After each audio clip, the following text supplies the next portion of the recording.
خداوند آپ کے ساتھ ہو۔ ہمارے لیے خداوند یسوع مسیح کی انجیل بمطابق مقدس لوکا۔ اے خداوند تیری تمجید ہو۔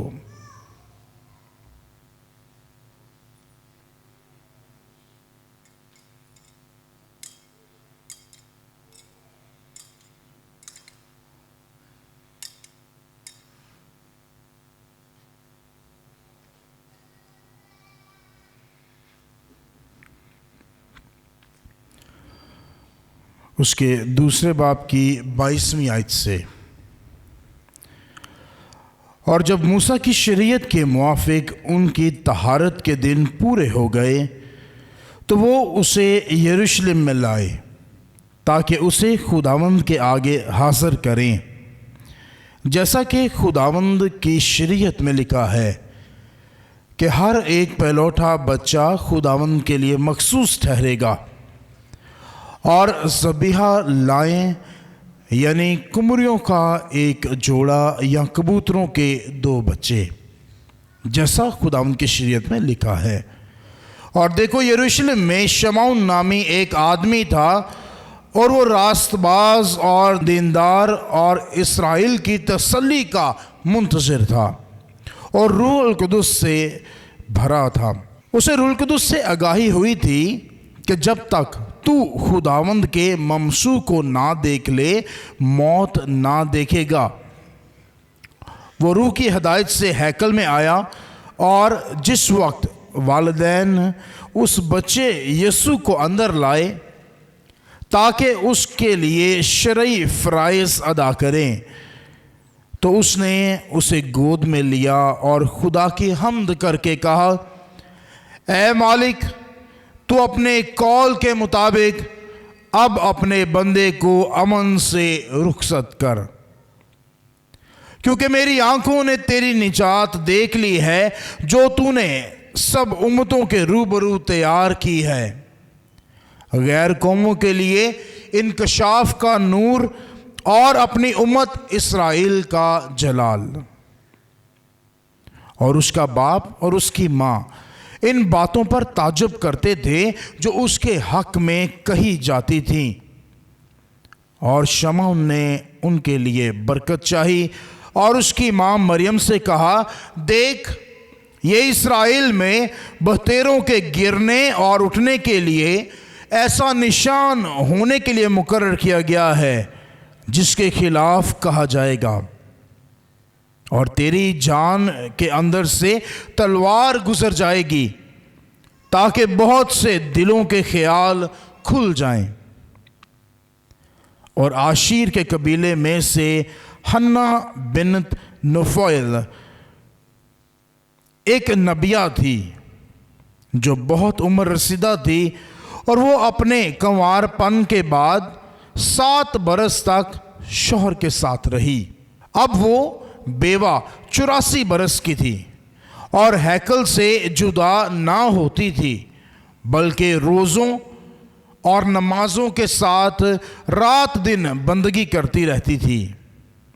اور اس نے بھی اسی گھڑی پاس آ کر خداوند کی حمد کی، اور اس کی بابت ان سب سے باتیں کی جو یروشلم کی رہائی کے منتظر تھے۔ اور جب وہ خداوند کی شریعت کے مطابق سب کچھ کر چکے تو جلیل میں سے اپنے شہر ناصرت کو لوٹ گئے، اور وہ بچہ بڑھتا اور مضبوط ہوتا گیا اور حکمت سے معمور تھا، اور خدا کا فضل اس پر تھا۔ انجیل مقدس کے وسیلے سے ہمارے گناہ معاف کیے جائیں۔ مسیح خدا میں میرے عزیزو، ہم خدا کا شکر ادا کرتے ہیں کہ خدا نے آج ہمیں یہ فضل عطا کیا ہے کہ ہم خداوند یسوع مسیح کے ہیکل میں نظر کیے جانے کی اس عید کو خدا کے حضور مل سکیں، منا سکیں۔ اس برکت کے لیے، اس فضل کے لیے ایک دفعہ پھر ہم زوردار تالیوں میں خدا کا شکر ادا کرتے ہیں۔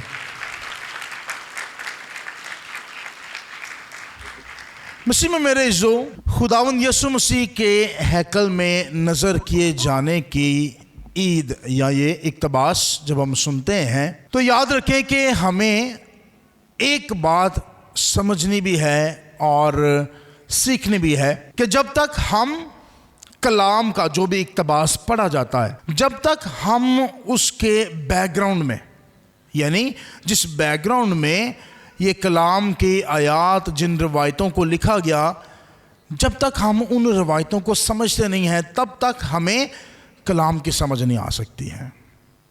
اسی لیے کلام کو اسی کانٹیکسٹ میں، یعنی اسی منظر میں جب ہم پڑھتے ہیں جس منظر میں لکھا گیا ہے، تو پھر ہم اس کی سچائی تک آسانی سے پہنچ پاتے ہیں۔ ہیکل میں نظر کیا جانا خداوند یسوع مسیح کا، یا عام لفظوں میں کہیں پلوٹھے کا، ہیکل میں نظر کیا جائے، یہ بیٹا بھی ہو سکتا ہے اور بیٹی بھی۔ یہودی جو ہیں، ان کی روایت تھی کہ جب بھی ان کو خدا اولاد کی برکت عطا کرتا تھا، خاص طور پر پلوٹھے جب ان کے پیدا ہوتے تھے، بیٹا یا بیٹی، تو کیا کرتے تھے کہ یہ پیدائش کے بعد 40ویں دن یہ کیا کرتے تھے کہ اپنی اولاد کو جو خدا نے برکت دی ہے اس کو لے کر ہیکل میں خدا کی نظر کرنے آتے تھے۔ اور سوچ کیا ہے؟ سوچ یہ تھی کہ خدا نے ہمیں یہ برکت دی ہے، یہ اولاد کی برکت جو خدا نے ہمیں دی ہے، یہ آج بھی خدا کے ہیں اور کل بھی کس کے ہیں؟ خدا کے ہیں۔ اور اسی لیے کیا ہوتا تھا کہ اس برکت کو خدا کی حضوری میں ہیکل میں لایا جاتا تھا، برکت کے لیے، دعا کے لیے، نظر کرنے کے لیے۔ اور اس کے ساتھ جڑی ہوئی ایک قربانی تھی جو کہ والدین پر لازم ہوتا تھا، خاص طور پر والد پر، کہ وہ یہ قربانی خدا کے حضور، خدا کے ہیکل میں ادا کرے۔ اور وہ قربانی کیا تھی؟ جو تو ان میں ذرا اچھے ٹھیک ٹھاک ہوتے تھے، ان کے لیے تھا شریعت میں کہ وہ برہ خدا کے حضور کیا کریں؟ قربانی کے طور پر گزرانے۔ لیکن جو تھوڑے غریب تھے ان کے لیے شریعت میں لکھا تھا کہ وہ کیا کریں؟ وہ کبوتروں کے 2 بچے جو ہیں وہ کیا کریں؟ خدا کی حضوری میں قربان کریں یا خدا کے حضور چڑھائیں۔ مسیح میں میرے عزیزو، آج جب ہم اس روایت کو سنتے ہیں تو ہمیں ایک چیز کا پتہ لگتا ہے کہ حضرت یوسف، مقدسہ ماں مریم اور یسوع مسیح، پاک خاندان کی ہم نے کچھ دن پہلے عید بھی منائی تھی۔ کرسمس کے فوراً بعد ہم نے کون سی عید منائی تھی؟ پاک خاندان کی۔ اور اس میں کون کون تھا؟ حضرت یوسف، یسوع مسیح کا پالنے والا باپ، اور اس کے بعد مقدسہ ماں مریم اور خداوند یسوع مسیح۔ ہم نے ان کو پاک خاندان کہا تھا، اور جس دن ہم یہ پاک خاندان ان کو کہہ رہے تھے، اس دن ہم نے ان کی پاکیزگی اور خدا کے ساتھ وفاداری پر بات کی تھی۔ خدا کے ساتھ وفاداری۔ اور آج اس خاندان کا خدا کی حضوری میں آنا، اپنے پہلوٹے کو خدا کی حضوری میں پیش کرنا، خدا کے حضور جو شریعت میں لکھا ہے، خدا کی شریعت میں، اس شریعت کے مطابق قربانی ادا کرنا، یاد رکھیں یہ ان کے ایمان کو اور خدا کے ساتھ ان کی وفاداری کو کیا کرتا ہے؟ ظاہر کرتا ہے کہ خاندانی طور پر وہ اپنے ایمان میں، خاندانی طور پر وہ خدا کے ساتھ وفاداری میں، خاندانی طور پر خدا کے ان حکموں پہ جو شریعت میں لکھے ہیں وہ دل و جان سے کیا کرتے ہیں؟ ان پر عمل کر رہے ہیں۔ یہ ہماری خاندانی زندگی کے لیے ایک بہت خوبصورت نمونہ ہے کہ وہ تمام روایتیں، وہ تمام ایمان کے بھید جو پاک ماں کہتے ہیں کلیسیا ہمارے ایمان میں ہمیں عطا کرتی ہے، دیتی ہے کہ ہم ان ایمان کے بھیدوں کو خدا کے حضور جئیں۔ آج ہمارے لیے یہ پاک خاندان ایک بہت خوبصورت نمونہ لے کر آتا ہے کہ جو خدا کے حکم ہیں، جو پاک کلیسیا کے حکم ہیں ان کے مطابق ہم اپنے خاندانی زندگی گزاریں، اپنے بچوں کی پرورش کریں اور خدا کی طرف ان کو لے کر آئیں۔ پہلی بات یہ۔ دوسرا، آج جب خدا یسوع مسیح کو ہیکل میں نظر کیا جاتا ہے تو وہاں پر دو کردار ہیں جن کا آج ذکر کیا گیا ہے۔ ایک شمعون جو ہیکل میں ہے، جس کو یہ کہا گیا تھا کہ جب تک تو خدا کے ممسوح کو، وہ مسیحا جو ہمارے لیے آئے گا، جو ہمارے لیے ہمیں آزاد کروائے گا گناہوں سے، جو ہمارے لیے نجات کا باعث ہوگا، جب تک تو اس کو دیکھ نہ لے تو اس دنیا سے رحلت نہیں کرے گا۔ یہ اس سے وعدہ کیا گیا تھا۔ اب اس وعدے میں اس نے ایک دن، 2 دن، 3 دن نہیں بلکہ کئی سال گزارے ہیں خدا کے وعدے پر یقین رکھتے ہوئے، ایمان رکھتے ہوئے کہ خدا جو وعدوں کا سچا خدا ہے وہ اپنے کہنے کے مطابق اپنے وعدے کو کیا کر دے گا؟ پورا کرے گا، وہ مسیحا کو بھیجے گا۔ اسی انتظار میں ہے۔ اور جب والدین حضرت یوسف اور مقدسہ مریم بچے یسوع کو لے کر ہیکل میں آتے ہیں تو شمعون اسے پہچان لیتا ہے۔ شمعون اسے کیا کرتا ہے؟ پہچان لیتا ہے کہ یہ وہی ہے، یہ وہی بچہ ہے جس کے بارے میں خدا نے وعدہ کیا تھا کہ جب تک تو اس کو دیکھ نہ لے تب تک تو رحلت نہ کرے گا۔ اور اسی لیے شمعون جب اس بچے کو دیکھتا ہے تو اپنی گود میں لے کر پہلے پہچانتا ہے، پھر یسوع کو اپنی گود میں لیتا ہے، اور تیسرا کیا کرتا ہے؟ اپنے ایمان کا اقرار کرتا ہے اور کہتا ہے کہ اے خداوند، اپنے بندے کو امن سے کیا کر؟ رخصت کر۔ تسلی، امن، سیٹسفیکشن، تسلی، اطمینان کے ساتھ۔ کیوں؟ کیونکہ اس کی آنکھوں نے خدا کے وعدے کو پورے ہوتے ہوئے کیا کر لیا ہے؟ دیکھ لیا ہے۔ اور کہتا ہے کہ آج اے خدا، آج تیرا وہ وعدہ میرے لیے پورا ہوا ہے۔ آج میں نے نجات دہندہ کو دیکھ لیا ہے، آج اس نجات کو میں نے دیکھ لیا ہے جو تو نے نہ صرف اپنی امت بنی اسرائیل کے لیے بلکہ سب قوموں کے لیے تیار کی ہے۔ اس لیے آج تو اپنے بندے کو امن سے کیا کر؟ رخصت کر۔ کیوں؟ کیونکہ میری آنکھوں نے تیری نجات دیکھ لی ہے۔ ہماری اردو کا ایک بڑا خوبصورت محاورہ ہے، صبر کا پھل کیا ہوتا ہے؟ میٹھا ہوتا ہے۔ آج ہمیں شمعون کے ان الفاظ میں ہمارا یہ محاورہ پورا ہوتا ہوا نظر آتا ہے کہ صبر کا پھل کیا ہوتا ہے؟ میٹھا ہوتا ہے۔ اس نے صبر کیا، خدا کے وعدے کو جب اس نے اپنے اندر اپنی زندگی میں لیا تو اس نے خدا کے وعدے کے پورے ہونے کے لیے کیا کیا ہے؟ صبر کیا ہے، انتظار کیا ہے۔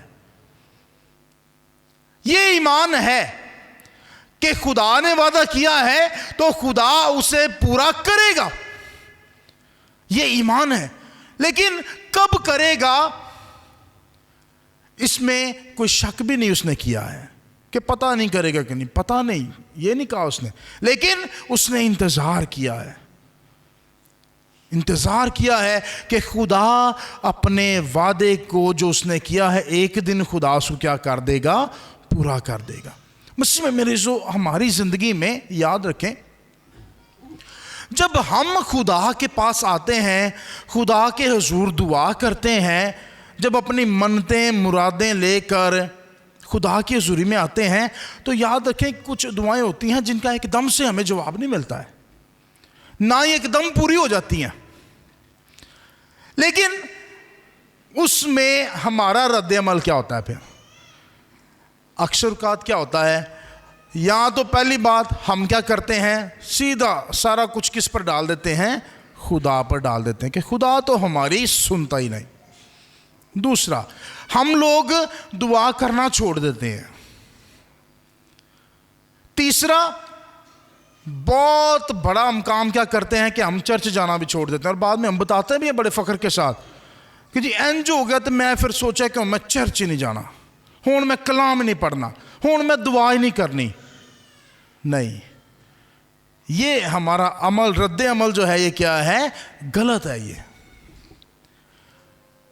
یاد رکھیں، آج کی دوسری تلاوت میں عبرانیوں کے نام خط میں لکھاری کہتا ہے کہ آزمائشیں آئیں گی، آزمائشیں آئیں گی، آزمائشیں ہمارے ایمان کا حصہ ہیں۔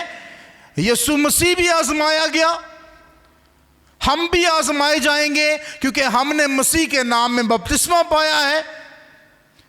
لیکن ایک امید ہمیں دی جاتی ہے، عبرانیوں کے نام خط کا لکھاری ہمیں امید دیتا ہے، اور وہ کہتا ہے کہ وہ جو خود بھی آزمایا گیا لیکن آزمائشوں میں وہ قائم رہا، مضبوط رہا۔ عبرانیوں کے نام خط کا لکھاری کہتا ہے کہ جب ہم آزمائشوں میں پڑیں گے تو وہ ہمارا ساتھ کبھی بھی نہیں چھوڑے گا۔ جس طرح خود وہ آزمائشوں میں قائم رہا، ہمیں بھی وہ کیا کرے گا؟ ہماری آزمائشوں میں قائم رہنے، قابو پانے اور اپنے ایمان میں مضبوط رہنے کی برکت دے گا۔ لیکن ایمان ہونا چاہیے، مستقل مزاجی ہونی چاہیے ایمان میں۔ خداوند یسوع مسیح جب اسی دعا کرنے کے عمل پر بات کرتے ہیں کہ دعا کیسے کرنی چاہیے ہے، یا دعا اگر نہیں سنی جاتی ہے تو کیسا ایمان ہونا چاہیے ہے، خداوند یسوع مسیح ہمارے سامنے بے انصاف قاضی کی تمثیل ہمارے سامنے پیش کرتے ہیں کہ ایک قاضی تھا، جو بے انصاف قاضی کی جو تمثیل ہے اس میں کیا ہے؟ ایک بڑھیا ہے جو قاضی کے پاس جاتی ہے، جو اس کا انصاف نہیں کرتا ہے، ایک دفعہ جاتی ہے، دو دفعہ جاتی ہے، تین دفعہ جاتی ہے، اور خداوند یسوع مسیح کہتے ہیں کہ جب وہ بارہا اس کے پاس جا رہی تھی ایک ہی بات لے کر، ایک ہی کمپلین یا شکایت لے کر، تو ایک دن وہ بے انصاف قاضی جو ہے وہ بھی بیٹھ کر کیا سوچتا ہے کہ میں کیا کروں، اس کا انصاف کر دوں۔ کیونکہ یہ بار بار آ کر کیا کرتی ہے؟ مجھے پریشان کرتی ہے۔ اور خداوند یسوع مسیح کہتے ہیں کہ سنو یہ بے انصاف قاضی کیا کہتا ہے، کہ اگر یہ جو بے انصاف قاضی ہے، اگر ایک دن آ کر اس نے بھی اس کا انصاف کر دیا ہے تو وہ تو پھر تمہارا باپ ہے، کیا وہ تمہاری نہ سنے گا؟ کیا وہ تمہارا انصاف نہ کرے گا؟ کیا وہ اپنے وعدوں کو پورا نہ کرے گا؟ خداوند یسوع مسیح کہتے ہیں کہ دعا کرو۔ مقدس پولس رسول تسالونیکیوں کے نام خط میں کہتے ہیں بلا ناغہ دعا کرو۔ یاد رکھیں، خدا کے ساتھ ہمارے بات کرنے کا صرف ایک ہی طریقہ ہے، اور وہ ہے دعا۔ جب ہم دعا کرتے ہیں تو خدا ہمارے ساتھ کیا ہوتا ہے؟ ہم کلام ہوتا ہے۔ دعا کرتے ہوئے، کلام پڑھتے ہوئے جب ہم خدا کے حضوری میں آ کر خاموشی میں کچھ وقت گزارتے ہیں تو خدا ہم سے کیا ہوتا ہے؟ ہم کلام ہونا شروع ہوتا ہے۔ تو خدا ہم کلام ہوتا ہے، کبھی بھی شور میں نہیں۔ یاد رکھیں، جب بھی کبھی آپ نے خدا کا تجربہ کرنا ہے تو خاموشی میں بیٹھ جائیں، خدا کی آواز آپ کو سننا شروع ہو جائے گی۔ آپ کے اندر سے خدا آپ سے بات کرے گا۔ مسیح میں میرے عزیزو، کوئی بھی دنیا کی ڈیفینیشن ہے، چاہے گوگل کر لیں، چاہے اس کو کتاب میں سے پڑھ لیں، کہیں سے بھی پڑھ لیں، سب نے ایک ہی بات کی ہے، اور جس ایک ہے کہ خدا سے بات کرنے، خدا کے ساتھ تعلق بنانے اور خدا میں رہنے کا طریقہ ایک ہے، اور وہ ہے کلام کو پڑھنا اور دعا کرنا۔ جب ہم کلام پڑھتے ہیں، دعا کرتے ہیں، تو تو یاد رکھیں کہ پھر خدا ہم سے ہم کلام ہوتا ہے، پھر وہ اپنے بھید ہم پر ظاہر کرتا ہے، پھر وہ ہمیں طاقت دیتا ہے، تسلی بھی دیتا ہے، ہمت بھی دیتا ہے کہ ہم خدا کے وعدوں پر کیا کریں؟ اعتبار کریں، ہم صبر بھی کریں اور خدا کی نجات کو دیکھ بھی لیں اپنی زندگیوں میں۔ ہم میں سے جتنے یہاں پر بیٹھے ہیں، یاد رکھیں ہم میں سے کوئی بھی یہ نہیں کہہ سکتا کہ آج تک میں نے یسوع کا تجربہ ہی نہیں کیا ہے زندگی میں، چاہے جانے میں انجانے میں۔ ہم سب نے خدا کی برکت کا، خدا کے وعدوں کا، خدا کی نجات، خدا یسوع مسیح کا ہم سب نے تجربہ کیا ہے، کئیوں نے جانتے ہوئے اور کئیوں نے انجانے میں، لیکن کیا ضرور ہے۔ کیونکہ ہم مسیح کے نام پر مخصوص کیے گئے ہیں، پاک کیے گئے ہیں۔ ہم سب نے مسیح کے نام میں بپتسمہ پایا ہے، اور یہ بات کہ میں بڑے وقار سے کہتا ہوں کہ ہم سب کا تجربہ کرنا لازم ہے، کیونکہ ہم مسیح میں مخصوص کیے گئے ہیں، ہم نے بپتسمہ مسیح کے نام میں پایا ہے۔ اس لیے چاہے کسی کا جلدی کسی کا بعد، تجربہ ضرور ہوگا یسوع مسیح کے ساتھ، لیکن ہوگا ضرور۔ اگر شمعون کی بات کرتے ہیں تو یاد رکھیں کہاں عمر رسیدہ ہو گیا ہے، پتہ نہیں کتنے سال اس کو لگے، اور پھر خدا نے اپنے آپ کو اس پر کیا کیا ہے؟ ظاہر کیا ہے، اپنا بھید ظاہر کیا۔ ہم بات کر رہے ہیں حنا کی، جو بھی میں بات کر رہا ہوں، دعا کرنے کی، کلام پڑھنے کی، اپنے خاندانوں میں دعائیہ ماحول قائم کرنے کی بات جو کر رہا ہوں، آج حنا نے کر کے بتایا ہے۔ لکھا ہے کہ اپنے کنوار پن کے بعد 7 سال تک وہ کس کے ساتھ رہی؟ اپنے شوہر کے ساتھ رہی، یعنی 7 سال وہ اپنے شوہر کے ساتھ رہی ہے، اور اس کے بعد وہ 84 برس کی ہے، اور کم از کم 60-65 سال سے زیادہ جو ہے اس کو کیا ہو گئے ہیں؟ بیوہ۔ ہاں، ایک بیوہ ہے جو 60-65 سال اس نے گزارے ہیں، کہاں پر؟ ہیکل میں، خدا کی حضوری میں۔ اور خدا کی حضوری میں کیا کرتے ہوئے گزارے ہیں؟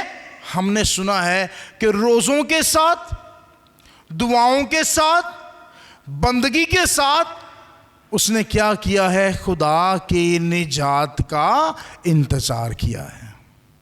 آج ہم نے سنا ہے کہ وہ 84 برس کی ہے، اور اس نے کیا کیا ہے؟ تقریباً کوئی 60 سال اس نے کیا کیا ہے؟ خدمت کی ہے خدا کی حضوری میں آ کر۔ کوئی 1 2 3 5 10 سال کی بات نہیں میں کر رہا ہوں، 60 سال تقریباً اس نے خدا کی بندگی کی ہے، دعا کی ہے، روزے رکھے ہیں، خدا کے ساتھ تعلق بنایا ہے، رشتہ قائم کیا ہے، اور پھر اس نے کیا کیا ہے؟ خدا کی نجات کا تجربہ کیا ہے۔ مسیح میں میرے اسی لیے زیادہ زور آج میں دے رہا ہوں کہ ہمیں کیا کرنا ہے؟ کلام بھی پڑھنا ہے، ہمیں دعا بھی کرنی ہے، پھر ہی ہم جو ہیں خدا کا تجربہ کر سکتے ہیں۔ یہ ہو نہیں سکتا ہے کہ ہم کہیں کہ میں نے دعا بھی نہیں کرنی ہے، میں نے کلام بھی نہیں پڑھنا ہے، میں نے چرچ بھی نہیں جانا ہے، اور پھر ہم یہ بھی کہیں کہ میں خدا کا تجربہ بھی کروں۔ نہیں، اگر اچھا تجربہ کرنا ہے تو پھر ہمیں کیا کرنا ہے؟ کلام بھی پڑھنا ہے، دعا بھی کرنی ہے، گرجا گھر میں بھی آنا ہے، کیونکہ یہ خدا کا گھر ہے، کسی کا تو نہیں ہے، اور کا تو نہیں ہے۔ کس کا گھر ہے یہ خدا کا گھر ہے، اور ہم کس کے پاس آتے ہیں؟ خدا کے پاس آتے ہیں۔ یہ میرا یا بابو جی کا یا کسی اور کا نہیں ہے، یہ کس کا گھر ہے؟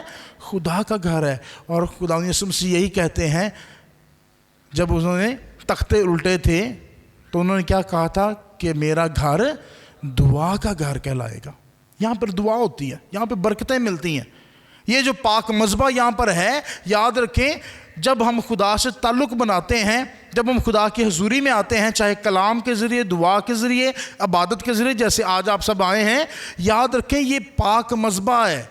یہاں پر یسوع مسیح اپنے بدن کو، اپنے خون کو بہاتا ہے، بدن کو توڑتا ہے، اور یہاں سے ہمارے لیے کیا ہے؟ برکتیں جاری ہوتی ہیں۔ اسی لیے جب بھی پاک ماں کہتے ہیں، کلیسیا نے ہمیں سکھایا ہے کہ جب بھی ہم چرچ میں داخل ہوتے ہیں تو کیا کرتے ہیں؟ صلیب، پاک صندوق اور التار کو کیا کرتے ہیں؟ ہم سجدہ کرتے ہیں، کیونکہ ہمارا ایمان ہے کہ یہ وہ صلیب ہے جس سے ہم نے نجات پائی ہے، یہ وہ پاک صندوق ہے جہاں پر پاک بدن کی صورت میں ہمارا خداوند یہاں پر موجود ہے ہر وقت، اور یہ مذبح وہ ہے جہاں پر ہمارا خداوند ہم سب کے لیے یہاں پر آ جاتا ہے پاک بدن اور خون کی صورت میں، اور یہاں سے ہمارے لیے برکتیں اور فضل اور رحمتیں جاری کرتا ہے۔ یہ کبھی نہ سوچا کریں کہ آپ یہاں پر آئے ہیں، آ کے بیٹھے ہیں، دعا نماز کی تو چلے گئے، نہیں، آپ یہاں سے برکتیں لے کر گئے ہیں۔ یہاں سے ہر کوئی اپنے ایمان کے مطابق جب اٹھتا ہے تو برکت پا کر اٹھتا ہے، معجزات اس کی زندگی میں ہوتے ہیں، اس پاک مذبح سے ہوتے ہیں۔ مسیح میں میرے عزیزو، آج ہمارے لیے دو چیلنج ہیں مسیح ہوتے ہوئے۔ وہ کیا ہیں؟ پہلا، شمعون ہمارے لیے بہت بڑا چیلنج ہے، شمعون کا ایمان۔ پہلا اس نے کیا کیا؟ خداوند یسوع مسیح کو پہچانا۔ کیا پہچان کرنا؟ ہم اپنے مسیح کی پہچان کیسے کرتے ہیں؟ ہم اپنے مسیح کو پہچانتے بھی ہیں کہ نہیں پہچانتے ہیں؟ یہ تمام سوال ہیں جو آج ہمارے لیے مسیحیوں کے لیے آج چیلنج ہے بہت بڑا۔ کیا ہم اپنے مسیح کو پہچانتے ہیں کہ نہیں؟ ہم اسے جانتے ہیں کہ نہیں؟ دوسرا، آج شمعون نے مسیح کو اپنے ہاتھوں میں لیا۔ ہاتھوں میں لینے کا مطلب ہے، گود میں لینے کا مطلب ہے قبول کرنا۔ کیا پہچان کر، جان کر ہم مسیح کو قبول بھی کرتے ہیں کہ نہیں کرتے ہیں؟ ہم کلام سنتے ہیں، ہمارا ایمان ہے کہ وہ کلمہ ہے جو ابتدا سے خدا کے ساتھ تھا، خود خدا ہے، ہمارے درمیان موجود ہے۔ کیا ہم اس کلام کو، کلمے کو جب ہم سنتے ہیں، پہچانتے ہیں، تو کیا اسے ہم اپنی زندگی کا حصہ بناتے ہیں کہ نہیں بناتے ہیں؟ تیسرا، وہ خدا کے تمام وعدے، وہ تمام دعائیں جو ہم نے آج تک خدا کے حضور کی ہیں، سب نے کوئی نہ کوئی دعا، کوئی نہ کوئی التجا ہم سب کے پاس ہے، ٹھیک ہے؟ ہم سب کی التجا بھی ہے، دعا بھی ہے۔ مسیح خدا میں میرے عزیزو، ہم نے جو دعائیں کی ہیں، التجائیں کی ہیں، یاد ہے کہ ہم سب جتنے ہیں ہم خاندانوں سے ہیں۔ ہمارے خاندانوں میں بے روزگاری بھی ہے، ہمارے خاندانوں میں کہیں پر اولاد کی کمی ہے، کہیں پر تربیت کی کمی ہے، کہیں تعلیم کی کمی ہے، کہیں پر بیماریاں ہیں، کہیں پر ہمارے مسئلے مسائل ہیں، تنگیاں ہیں، پریشانیاں ہیں۔ یاد ہے کہ ہم سب جو ہیں ہم گھروں سے ہیں، خاندانوں سے ہیں، اور ان کا سامنا ہم کرتے ہیں، اس سے ہم انکار نہیں کر سکتے ہیں۔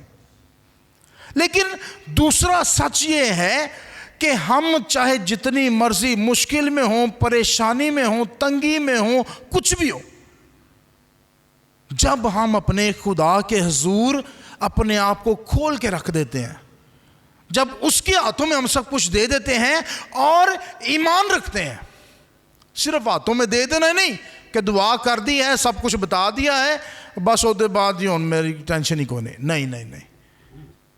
جب ہم خدا کے حضور اپنے آپ کو لے کر آتے ہیں، اپنے مسئلوں، پریشانیوں، بیماریوں کو، بے اولادیوں کو، بے روزگاریوں کو، سب کچھ لے کر آتے ہیں، تو اس پر ایمان بھی رکھنا ہے کہ خدا اسے کیا کرے گا؟ حل کرے گا۔ اور خدا نے اسم سے کہتے ہیں کہ اگر تم میں رائی کے دانے کے جتنا، رائی کا دانہ جو سب سے چھوٹا ہوتا ہے، رائی کے دانے کے جتنا بھی ایمان ہو، اور تم کیا کرو؟ تم پہاڑ سے کہو جا کر سمندر میں جا پڑ، تو وہ بھی کیا کرے گا؟ تمہاری بات مانے گا۔ ایمان کی بات ہے، مانگنا اور اس کے بعد ایمان بھی رکھنا کہ خدا یہ کرے گا۔ خدا یسوع مسیح کہتے ہیں کہ جب تم مانگتے ہو تو یقین رکھو کہ تم نے پا لیا۔ جب ہم اس یقین کے ساتھ مانگتے ہیں کہ ہم نے پا لیا، تو خدا پھر ہم پر اپنی برکات اور فضل کیا ہے، چاہے معجزانہ طور پر یا جیسے بھی خدا پھر ہماری زندگیوں میں برکت لے کر آتا ہے۔ آج یہ بھی ایمان رکھنا نا ہمارے لیے بہت بڑا چیلنج ہے آج، کہ ہم اپنے گھروں میں دعا کتنی کرتے ہیں، ہم خدا کے حضور روزے کتنے رکھتے ہیں، ہم خدا کے حضور بندگی میں کتنا رہتے ہیں۔ آج ہنا بھی ہمارے لیے بہت بڑا چیلنج ہے، اور ہمیں سکھاتی بھی ہے کہ جب تک ہم دعا کرتے ہیں، روزہ ریاضت کرتے ہیں، کلام پڑھتے ہیں، خاندانی دعا کرتے ہیں، تو خدا پھر ہمارے درمیان حاضر ہوتا ہے۔ خدا یسوع مسیح کا وعدہ بھی ہے کہ جہاں 2 یا 3 میرے نام سے اکٹھے ہوں، ان کے درمیان میں حاضر ہوں گا۔ وہ چاہے پھر ہمارا گھر ہے، چاہے یہ ہمارا چرچ ہے، چاہے کوئی بھی جگہ جہاں پر خدا یسوع مسیح کے نام پر ہم جمع ہوں گے، خداوند کا وعدہ ہے کہ میں وہاں پر حاضر ہوں گا۔ لیکن شرط صرف یہ ہے کہ ہم اکٹھے کس کے نام پر ہوں؟ مسیح کے نام پر۔ مسیح ہمیں ایسا کرنے کی ہمت اور طاقت عطا کرے، آمین۔